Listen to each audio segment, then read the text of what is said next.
Perdón, saludos cordiales desde el canal de Esoterismo Práctico. Una vez más nos encontramos para entrar dentro del mundo de la alquimia, de la cábala, de lo que se llama esoterismo.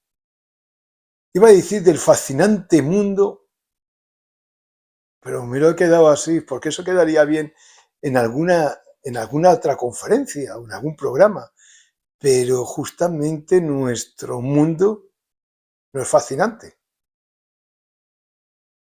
Porque justamente lo que es identificación, fascinación y sueño es donde nos encontramos. Entonces, claro, no podemos decir fascinante. Podemos decir el mundo del despertar. Eso sí que lo podríamos decir. Justamente la conferencia de hoy viene o se basa en el mundo del despertar. El despertar. También palabra que no debemos olvidar jamás en nuestra vida. Buscamos el despertar. ¿El despertar de qué? Porque la naturaleza nos despierta. Hay un despertar de la naturaleza. Nos despierta, por ejemplo, la sensualidad. Nos va despertando los sentidos y vamos cogiendo un sabor que nos gusta más de adulto que nos gusta de niño. Nos despierta a la responsabilidad, al trabajo, a tener pareja, a tener hijos, a buscar un hogar. La naturaleza ya hace su labor de despertar. Lo que sucede es que la naturaleza lo que no puede despertarnos es la conciencia. Digo que la naturaleza no puede despertar una conciencia tal y como nos encontramos, porque antiguamente, y cuando digo antiguamente es épocas no registradas en el anal histórico, el ser humano despertaba a través del centro o de su capacidad o de su cerebro instintivo.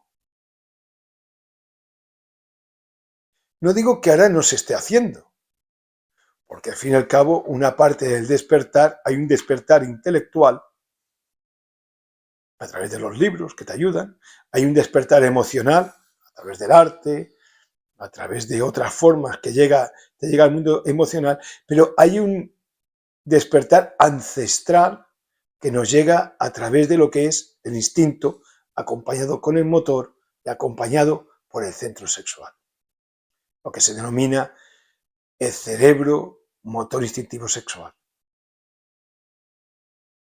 que es el conjunto de estos tres centros, centro instintivo, centro motor y centro sexual, crean el cerebro motor instintivo sexual.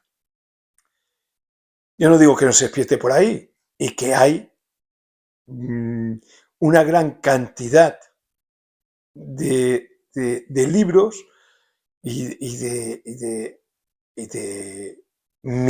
mitos que nos hablan sobre que el ser humano despierta a través de ese cerebro, que para no hacerlo tan largo, lo unimos y decimos el cerebro instintivo.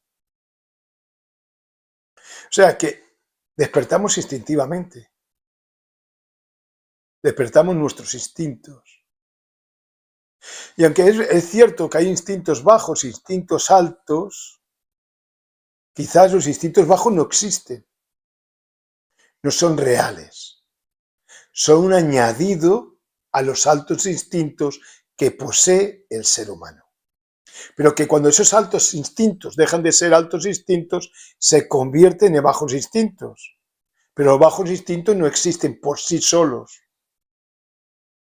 Solo lo que existe son los altos instintos. Y esos altos instintos nos ayudan a despertar. Nos explica cierto maestro que a través de la luz del sol, el ser humano tenía un despertar y un avanzar a través del centro instintivo, despertando la esencia. despertando la conciencia o despertando la conciencia, no como se le quiera denominar, o despertando espiritualmente o anímicamente. Y aunque tiene sus diferencias, vamos ahora a reunir todo para entendernos mejor. Pero que ahora la naturaleza no tiene esa fuerza, porque algo sucedió en la naturaleza, en la nuestra, que la naturaleza externa, el mesocosmos, el planeta Tierra, y el macrocosmos, el sistema solar, la Vía Láctea, sus influencias de luz, iba a decir luciféricas, no permiten ese despertar de una forma instintiva. Y ese despertar ahora es a través de una forma intelectual, a través de lo que es la información lectiva, porque también está la información instintiva, información emocional, y con un esfuerzo propio, con voluntad o telema, hacer que ese centro, esa información emocional, esa información intelectual, llegue al centro instintivo y convertirla en el despertar de la conciencia.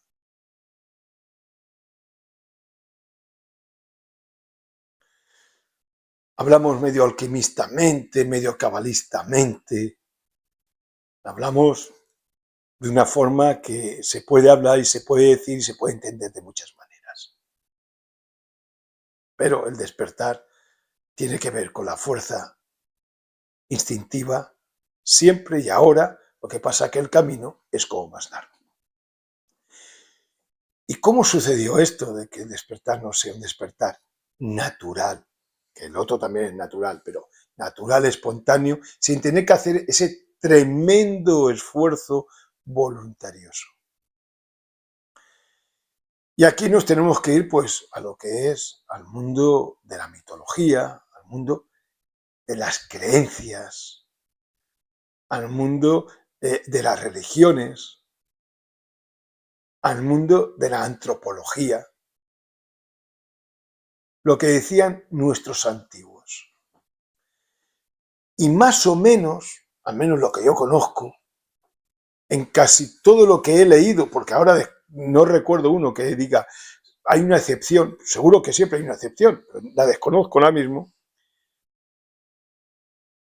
el génesis de la humanidad visto por diferentes culturas, todas hablan de un principio humano y divino.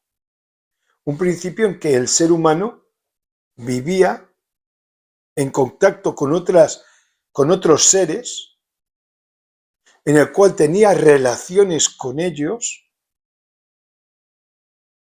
se comunicaba, vivía feliz, desconociendo todo lo que conocemos hoy en día como enfermedades, tiempo, muerte. La muerte vino mucho después. Y que sucede algo y que desaparece todo aquello en el que el ser humano estaba acostumbrado a vivir. Si me voy al Génesis hebreo, hay muchos Génesis, pero nos vamos al más usual, nos habla de un Adán.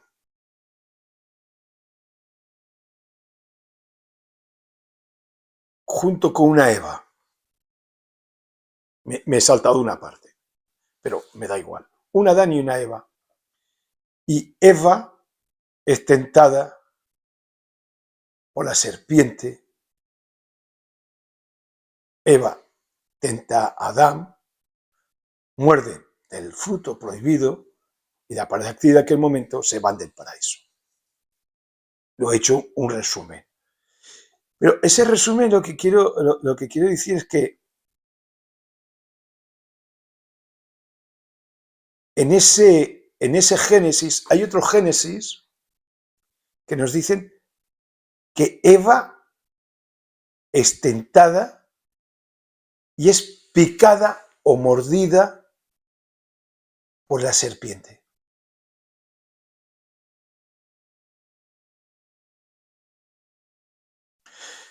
Que la serpiente penetra el veneno o el líquido que expulsa la serpiente, penetra dentro del cuerpo de Eva. Eva somos todos nosotros, Adán somos todos nosotros.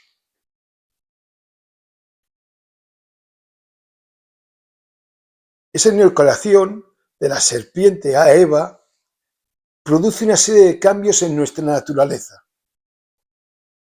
Primero, que esa serpiente tienta a Eva. Pero, ¿la tienta o la duerme?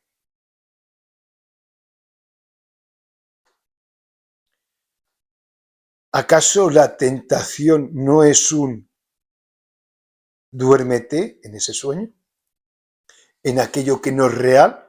¿Que te parece real? Y una vez que has consumido esa tentación te das cuenta que era falsa.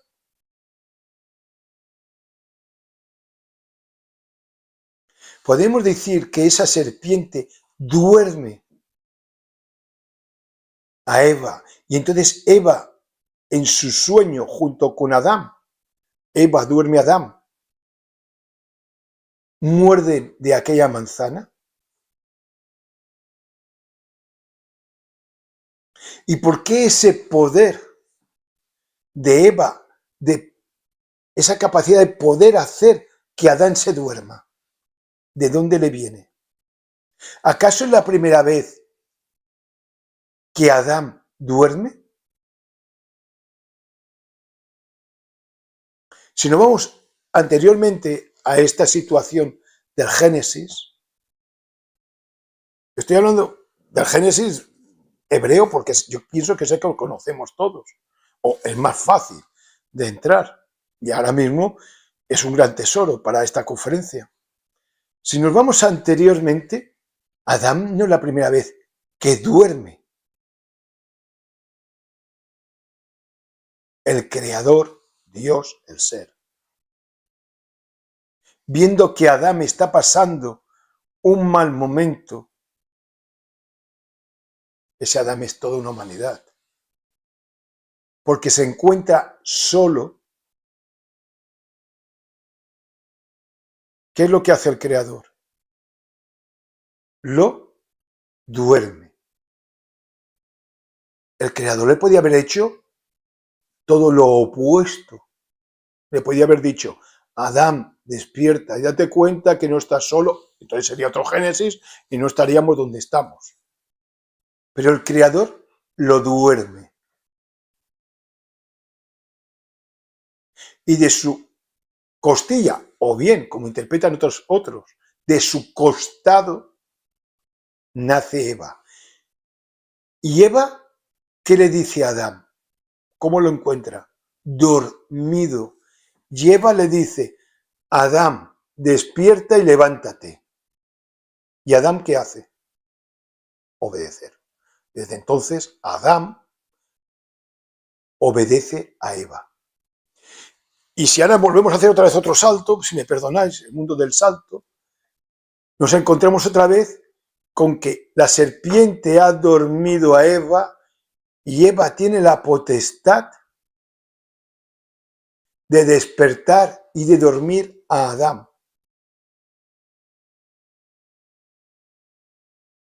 Y lo duerme. Y los dos comen de ese fruto, que a mí me gusta mucho que se diga que es una manzana, pero seguro que ese fruto prohibido, sea el fruto que sea, no es igual.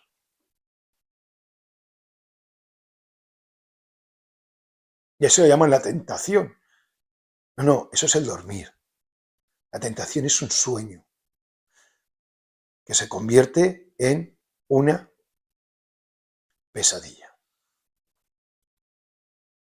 Y ahí tenemos, por dos causas, tendríamos que buscar la causa primera, ¿por qué Adán se encuentra de esta manera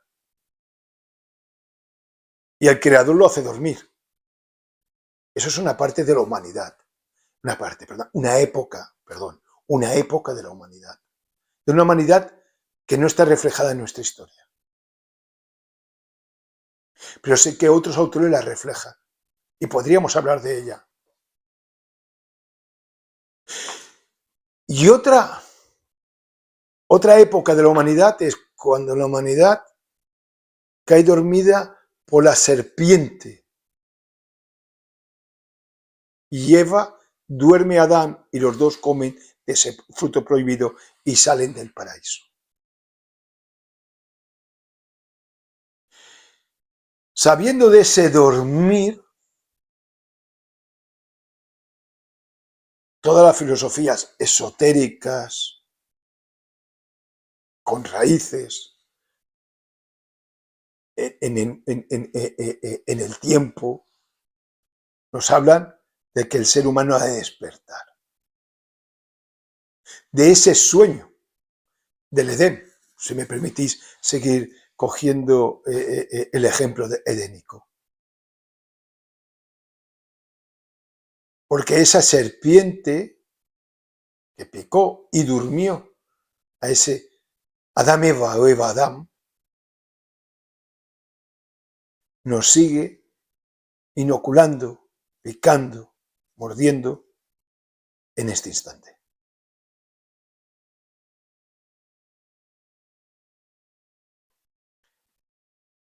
Pero ahora vendría otra pregunta, porque este es el mundo de las preguntas. Todos los Adams y todas las Evas ¿durmieron? La respuesta es no. Y no porque yo lo diga, sino por los ejemplos que nos va hablando diferentes mitologías. Unas muy lejanas y otras más cercanas. En esa salida del paraíso de Adán y Eva, de esos Adams y de esas Evas, esa salida del paraíso que se puede llegar también a entender como dejar de ver, porque está dormido. Y cuando duermes, lo condicionas todo a tu estado anímico. No ves las cosas tal como son. Hago un inciso. Cuando uno está triste, todo lo ve triste. Porque lo condicionas todo. Esa es la personalidad. Tiene esa capacidad de condicionarnos. Más el veneno de la serpiente, que nos hace estar dormido, ni te lo cuento ya. Entonces, hace que de pronto aquel árbol, aquel banco, aquella hoja, aquella persona que anda, todo uno lo vea triste, porque está triste, está dormido y está triste. Es como cuando uno sueña. Puede estar en su plácida casa, pero si está sufriendo, sufre. No se da cuenta que está en el astral, porque está dormido.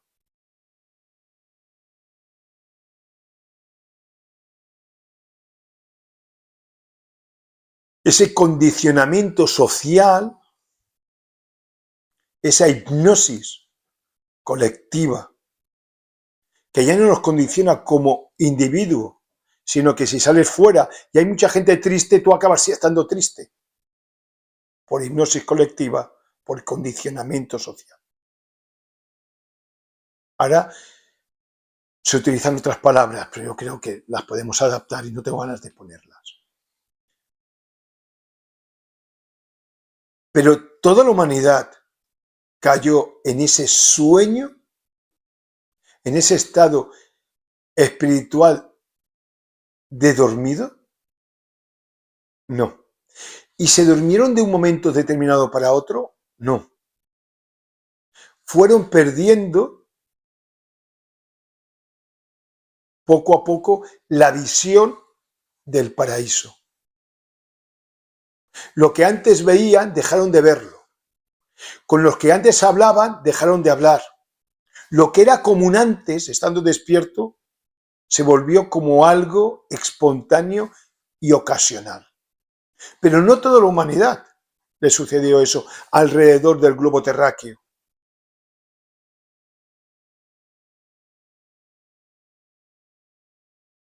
Hubieron seres humanos en que dijeron no, y no se durmieron. Pero contemporáneamente convivían con otros que sí que estaban dormidos. Unos veían unas cosas y otros veían otras. Para uno había unas cosas que eran reales y para los otros que no las veían y no las escuchaban eran irreales. Y el tiempo fue pasando y hubo más separación por el condicionamiento, por el veneno de la serpiente. Y los que no veían cada vez veían menos. Y los que veían, pues veían lo que veían. Y así habían pueblos despiertos o seres individuales, fuera de un colectivo, despiertos, y habían otros que estaban dormidos.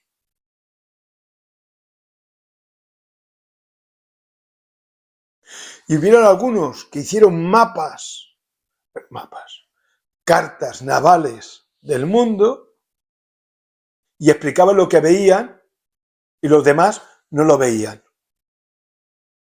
Y algunos que contaban historias y sucesos de sus viajes y los demás no se lo creían porque no lo veían. Y cada vez fue a más, hasta el siglo XIX, que eso ya fue. Nos olvidamos absolutamente de todo porque vino el escepticismo, vino absolutamente todo. Claro, tampoco vino en todos lugares del mundo a la vez. Cuando empezaron las invasiones de cualquier cultura que era bélica, por ejemplo, los romanos, ¿no? Cuando llegaron hacia la península ibérica, donde estaban, en una parte estaban los celtas, dentro de la península ibérica a veces le llaman celtíberos, pero bueno, eran celtas que vivían en la península ibérica, en la parte más alejada, bueno, la parte más alejada donde estaban las montañas, y había todo lo que era hacia el Mediterráneo, que era donde estaban los íberos. Pues cuando llegaron los íberos no tampoco eran pueblos guerreros profesionales como los romanos, pues empezaron a invadir poblados íberos. Los íberos se defendían, pero iban cayendo, aunque tardaron muchísimo en poder con la península ibérica, pero bueno. Pero había pueblos en los que cuando llegaban los romanos se encontraban que el pueblo estaba despoblado, o sea que no había nadie. Pero dentro de sus humildes moradas estaban pues las mantas, la cama, de aquel entonces el fuego, reservas de comida, algunos animales. Entonces pensaban, hemos llegado y han huido, vamos a enviar rastreadores para que los encuentren. Y los rastreadores decían, es que aquí no sabemos por dónde han ido. ¿Cómo no podían haber desaparecido? Pues no los encontraron nunca más. Pueblos enteros que estaban despiertos. Y cuando venían aquel pueblo invasor, en vez de luchar, lo que hacían era lo más inteligente. Entrar dentro de estas multidimensiones que tiene el mundo y el universo, más faltaría, y se iban a esos lugares. A lo que diría don Mario Rosso de Luna, a esas tierras ginas. No solo le pasó con los romanos, pasaron con muchos pueblos, que cuando llegaban a otros lugares con ganas de guerra, si aquellas personas estaban despiertas, desaparecían. Pueblos enteros despiertos que desaparecieron de este planeta. Catástrofe. Bueno, claro, Perú hubiera sido que se hubieran quedado, pero catástrofe porque perdimos a muchos despiertos. Otros, individualmente, se mezclaron entre los dormidos y pasaron desapercibidos o creando sus escuelas, sus misterios o lo que tenían que hacer. Pero muchos otros desaparecieron. Islas enteras como Nontrabada, isla mediterránea, desaparecida. Como trozos de montaña, como puede ser el Montsalvat, en estado de ginas, desaparecida. Y como en otros lugares y en otros países, en otros continentes.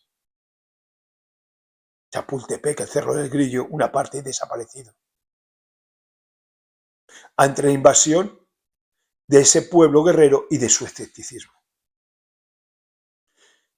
Y si conocemos unos cuantos es que pasó a miles.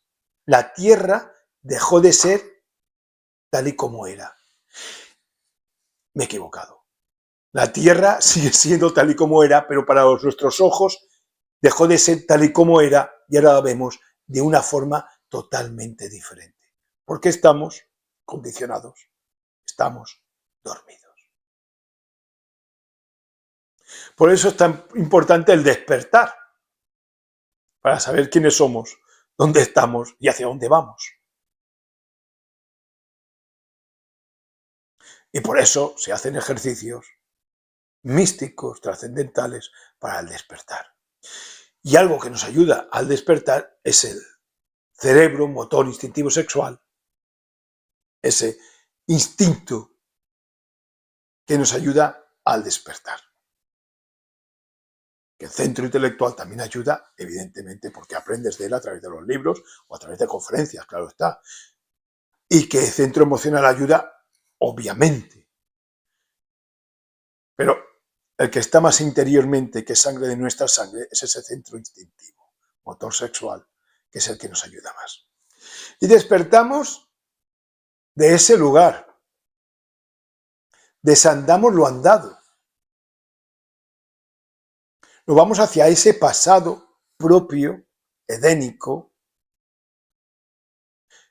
el instante antes de caer dormidos por la serpiente o tentados, como lo queréis ver.